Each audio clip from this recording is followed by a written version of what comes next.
আসসালামু আলাইকুম।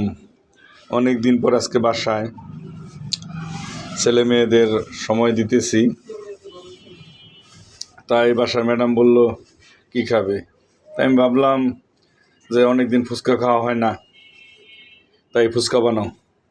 দেখেন এই যে ফুচকা বানাইছে, কার কার খেতে মন চায় চলে আসেন, অনেক সুস্বাদু ফুচকা, অনেক মজাদার। আসলে ম্যাডামের ফুচকার অনেক ভালো হয়, এর আগে আমাকে বানিয়ে খাওয়াইছে।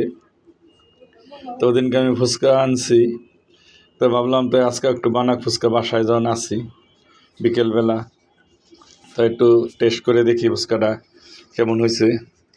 দেখেন, আর আপনার কে খেতে চান, টেস্ট করতে চান আমাকে জানাবেন। এই যে আমি একটু টেস্ট করতেছি। ভালো থাকবেন, আল্লাহ হাফেজ।